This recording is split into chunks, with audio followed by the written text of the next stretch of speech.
शर्मा और आज बोल में आपके सामने दो मुद्दे होंगे। मुद्दा नंबर एक, क्या मोदी सरकार राहुल गांधी से इतना डरती है कि अब उनके ट्विटर अकाउंट को हमेशा के लिए निलंबित करना चाहती है, सस्पेंड करना चाहती है? और मुद्दा नंबर दो, सुप्रीम कोर्ट का सख्त आदेश और इस आदेश में उत्तर प्रदेश के मुख्यमंत्री आदित्यनाथ के लिए संदेश। और आदेश क्या, मैं आपको बताता हूं। सुप्रीम कोर्ट के आदेश के अनुसार अब राज्य सरकारें एमपीज और एमएलएस के खिलाफ जो क्रिमिनल केसेस हैं वो वापस नहीं ले सकते हैं। दोस्तों, जब सत्ता की ताकत के सामने सवाल कमजोर पड़ जाए तो आवाज बुलंद करनी पड़ती है। बोल कि लब आजाद है तेरे, न्यूज क्लिक पर मेरे साथ। इसके क्या मायने हैं और मैंने क्यों कहा कि मुख्यमंत्री आदित्यनाथ, उत्तर प्रदेश के मुख्यमंत्री आदित्यनाथ के लिए इसमें संदेश छिपाई है, मैं आगे जाके आपको बताऊंगा। मगर सबसे पहले आपके सामने खबर। दोस्तों, आज मैं आपको बतलाना चाहूंगा कि ट्विटर जो है वो अदालत के सामने हाजिर हुआ। इसमें उन्होंने क्या कहा है दोस्तों, आपके स्क्रीन पर हमने राहुल गांधी का वो ट्वीट हटा दिया है जिसमें उन्होंने 9 साल की जो दलित बच्ची जिसका बलात्कार हुआ था उसके माता पिता की तस्वीर दिखाई है। वो ट्वीट हटा दिया गया है। मगर अब खबर यह आ रही है कि केंद्र सरकार यह चाहती है, मोदी सरकार यह चाहती है कि राहुल गांधी का ट्विटर अकाउंट हमेशा के लिए हटा दिया जाए।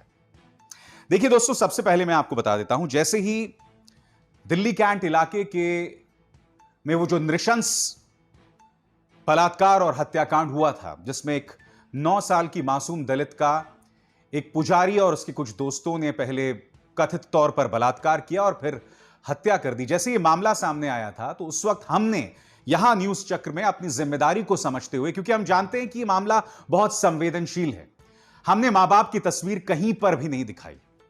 कायदे से ये एक ऐसा मामला है, ये एक ऐसा एरिया है जो दोस्तों बहुत ही ग्रे एरिया है।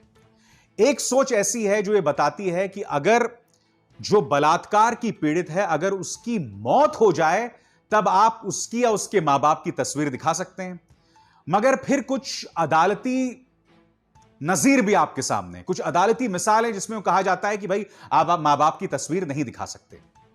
मैं मानता हूं कि राहुल गांधी से जो हुआ वो गैर जिम्मेदाराना था, मगर मैं इस समझने का प्रयास करना चाहता हूं कि मोदी सरकार हमेशा के लिए उनका ट्विटर अकाउंट क्यों सस्पेंड करना चाहती है, क्यों खत्म करना चाहती है? ऐसी क्या बौखलाहट है मोदी सरकार को? और मैं इसलिए कह रहा हूं आपको बौखलाहट है क्योंकि देखिए, आपका एक लंबा चौड़ा प्रचार तंत्र है सोशल मीडिया में। हमारे प्रधानमंत्री, हमारे सम्मानित प्रधानमंत्री ऐसे कई ट्विटर हैंडल्स को फॉलो करते हैं जो लड़कियों को जान से मारने की धमकी देते हैं, बलात्कार की धमकी देते हैं, अश्लील बातें करते हैं। हमारे प्रधानमंत्री ट्विटर पर ऐसे लोगों को फॉलो करते हैं। मैं नहीं भूला हूं गौरी लंकेश, पत्रकार गौरी लंकेश की जब हत्या हुई थी तो इनके 2 रुपल्ली एक ट्रोल था, उसका नाम भी नहीं लेना चाहता हूं मैं। उस आदमी ने गौरी लंकेश की मृत्यु पर जश्न मनाया था। प्रधानमंत्री शायद आज भी उसे फॉलो करते हैं। ढेरों ऐसी मिसालें हैं। प्रधानमंत्री ऐसे लोगों का अनुसरण करते हैं या ट्विटर पर उनको फॉलो करते हैं जो गालीबाज हैं अव्वल दर्जे के। मैं प्रधानमंत्री से समझना चाहता हूं, प्रधानमंत्री ऐसा क्यों करते हैं आप? और आज आपकी सरकार मुख्य विपक्षी नेता राहुल गांधी के ट्विटर अकाउंट से घबरा गई है कि आप चाहते हैं कि उसे हमेशा के लिए सस्पेंड कर दिया जाए। क्यों? हमारे सामने इतनी बड़ी बड़ी मिसालें हैं जिन्होंने हमारे देश की महिलाओं का अपमान किया। कुछ सवाल मैं आपसे पूछना चाहता हूं मोदी जी। कुलदीप सिंह सेंगर, इस आदमी ने एक लड़की का बलात्कार किया, पुलिस थाने में उस लड़की के पिता की मौत हो गई और फिर रहस्यमय तरीके से 2 साल के अंदर उसका पूरा परिवार लगभग बर्बाद हो गया, मार दिया गया किसी एक्सीडेंट में कहीं पर। कुलदीप सिंह सेंगर को मोदी जी आपकी पार्टी ने 2 साल तक नहीं हटाया था।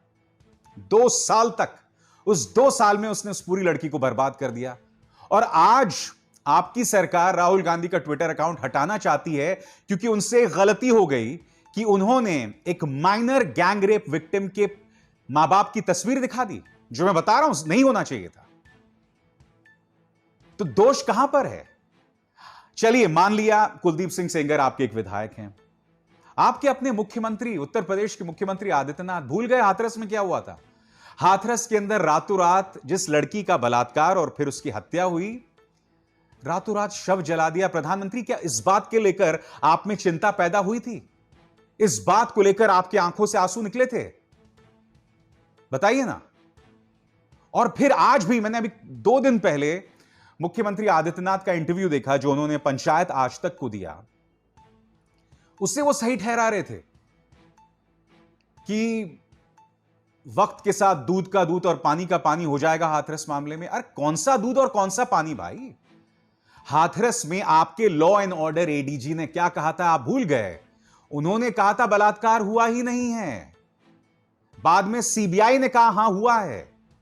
जो आपने रातों रात उस लड़की का शव जला दिया था उसके मां बाप की गैर मौजूदगी में, इलाहाबाद हाईकोर्ट ने क्या लताड़ लगाई थी, भूल गए आप? इलाहाबाद हाईकोर्ट ने कहा था कि अगर आपकी बच्ची के साथ ऐसा होता तो आप भी क्या उसका शव रातों रात जला देते? और आपने हवाला क्या दिया था, लॉ एंड ऑर्डर का। और अगले ही दिन मैं नहीं भूला हूं, धारा 144 का उल्लंघन करते हुए उन तमाम बलात्कारियों के जो समर्थक थे वो सभाएं कर रहे थे। वो दलित नेता चंद्रशेखर को धमका रहे थे, विपक्ष के नेताओं को धमका रहे थे कि तू इधर आ तो सही, हम तेरे को बताते हैं। तो आपके गुनाह और भी गंभीर हैं, भारतीय जनता पार्टी के गुनाह और भी गंभीर हैं। राहुल गांधी से हुआ वो गैर जिम्मेदाराना था, मगर आपसे क्या हुआ मान्यवर, ये तो बताइए। आपके नेता, आपके विधायक, आपके नौकरशाह, आपके मुख्यमंत्री, गोवा के मुख्यमंत्री ने क्या बयान दिया, भूल गया? कितना गैर जिम्मेदाराना बयान दिया था। गोवा में गैंगरेप होता है और दोष एक तरह से मढ़ा जाता है जो गैंगरेप पीड़ता है कि उसको इतनी देर रात जाने की क्या जरूरत थी। पूरी एक मिसाल है, पूरी एक फहरिस्त है यहां पर, और इसमें दिखाई देता है गैर जिम्मेदाराना बर्ताव भारतीय जनता पार्टी नेताओं का। और अब राहुल गांधी के उस ट्वीट के लिए आप ट्विटर पर दबाव डाल रहे हैं कि उनके अकाउंट को सस्पेंड कर दिया जाए। दरअसल ट्विटर को आपको समझना पड़ेगा दोस्तों। ट्विटर बुरी तरह से डरी हुई है इस वक्त मोदी सरकार के सामने, और ये कब से हुआ मैं आपको बताता हूं। संबित पात्रा, भारतीय जनता पार्टी के मुख्य प्रवक्ता, इन्होंने अपने ट्विटर हैंडल पर भ्रामक और गलत जानकारी दी थी कांग्रेस के एक दस्तावेज के बारे में। ट्विटर ने उसे मैनिपुलेटेड मीडिया बता दिया, यानी कि भ्रामक जानकारी। भारतीय जनता पार्टी के ऐसे कई नेता हैं, इनका जो आईटी सेल का हेड है वो अमित मालवीय जो इनका आईटी सेल का हेड है, उसके भी ट्विटर एक ट्वीट के नीचे मैनिपुलेटेड मीडिया है। इन्हें यह गर्व हासिल हुआ है दोस्तों, इस तरह से ये लोग गलत और भ्रामक जानकारी देते हैं। अमित मालवीय जो इनका आईटी सेल हेड है, इसकी तो पूरी एक मिसाल है, झूठी जानकारी का प्रचार प्रसार करता है अपने ट्विटर हैंडल के जरिए। ढेरों मिसालें आपके सामने। तो जब ट्विटर ने मैनिपुलेटेड मीडिया बताया था भारतीय जनता पार्टी के कुछ कार्यकर्ताओं और कुछ नेताओं के खिलाफ, उसके बाद ट्विटर के दफ्तर पर दिल्ली पुलिस रेड मार देती है और फिर ट्विटर घबरा जाती है। और उसी का नतीजा आप देखते हैं कि आज की तारीख में ट्विटर इस कदर डरा हुआ है कि राहुल गांधी के ट्विटर हैंडल को लेकर दबाव है कि उसे हमेशा के लिए हटा दिया जाए। ट्विटर तो डरा हुआ है, मगर उससे कहीं ज्यादा भाजपा डरी हुई है, क्योंकि तुमसे हिम्मत नहीं है संवाद करने की। तुम विपक्ष के नेता के सवालों का सामना नहीं कर सकते हैं, तुम उन पत्रकारों के सवालों का सामना नहीं कर सकते हो जो तुमसे सवाल करते हैं। तुम इस कदर डरपोक हो, इस कदर डरपोक हो तुम। और आज का दूसरा मुद्दा दोस्तों बहुत जरूरी मुद्दा है। मुद्दा क्या है दोस्तों?